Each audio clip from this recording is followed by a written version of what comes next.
De retour à vos nouvelles de fin de soirée avec Softibo.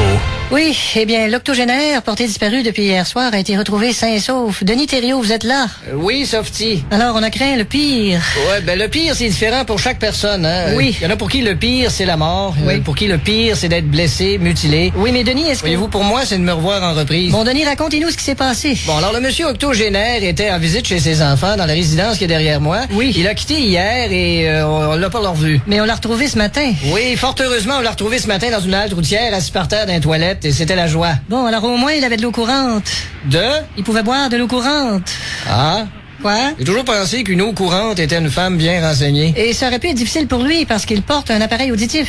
Ça, avec deux de suite. Qu'est-ce qu'il y a? Je pensais qu'un appareil auditif était la radio dans une Audi. Alors comment a-t-on fait pour retrouver l'octogénaire? Eh bien, Softy, j'ai interrogé le chef de police et voici ce qu'il a répondu. Ben, faut pas oublier qu'une personne âgée, ça sait pas toujours où est-ce que ça s'en va. Oui. Fait que c'est dans ces places-là qu'il faut chercher. Alors voilà, c'était l'entrevue. C'était bon, hein? Bon, et personne n'avait vu l'octogénaire. Personne ne l'avait vu. D'ailleurs, j'ai interviewé un témoin, vous allez voir. Je l'ai pas vu. Vous l'avez pas vu? Ah, je l'ai pas vu. Pas vu dans le sens, là, pas vu, là. Ah, là, je l'ai pas vu. Eh bien, Denis, voilà un travail exhaustif de votre part. Oui, Softy, d'ailleurs, exhaustif est un peu mon surnom dans la salle des nouvelles. Oui, bon, ben... On m'appelle mon exhaustif de... Oui, Denis, à la lumière de ça, qu'est-ce qu'on doit faire lorsque nos aînés sortent de chez nous? Eh bien voilà, Softy, il y a des précautions simples. Oui. Et là, faut pas chercher dans sa tête de midi à 17h. Oui, midi à 14h. Oui, mais c'est parce que moi, c'est un peu plus long. Oui, alors quelles sont ces précautions? Oui, mais premièrement, lorsque votre octogénaire sort de chez vous, demandez-lui où il va. Oui, c'est important. Et s'il vous répond quelque chose comme je m'en vais à Philadelphie, voir si j'ai bien barré ma crotte de chien, là, il est important de vérifier si on est bien inquiet. Bon, et si c'est le cas? Alors là, il y a les recommandations d'usage à faire à votre personne âgée. Oui. C'est important de dire attention de ne pas te retrouver dans le trafic. Bon. Attention de ne pas te retrouver sur une traque de chemin de fer. Mais Denis- Attention de ne pas te retrouver dans le fleuve. Est-ce que ce serait pas plus court de dire attention de pas te retrouver dans le journal demain matin? Ouais, si on veut abréger, oui. Est-ce qu'on peut pas utiliser un émetteur GPS? Ça, c'est une très bonne idée. C'est comme ça qu'on est sûr de le retrouver dans un endroit par rapport. En effet. Vous savez, à un moment donné, en marchant, puis à un moment donné, pouf, il se retrouve dans le bois. Oui, c'est... Ça, c'est s'il s'appelle Pouf, mais donc il s'appelle Jean-Pierre. Ben là, c'est Jean-Pierre qui se retrouve dans Oui, le... on avait compris, Denis. Ouais, c'est ça, en tout cas. Puis c'est pas facile de se mettre dans la peau d'un aîné. Non, puis ça doit être long.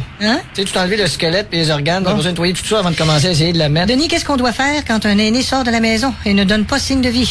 D'abord, ne pas attendre qu'il donne signe de mort. D'accord. Et on alerte les policiers et l'entourage. Hey! Bon, excusez-moi, oui? C'est une claque? Ce sera pas long. Denis, êtes-vous en train d'être agressé? Ah, mon Dieu, inquiétez-vous pas, je m'en fais plus que ça. Ah non? De dire que j'étais le récipiendaire de 80% des volets qui se donnaient à mon école ne serait pas exagéré.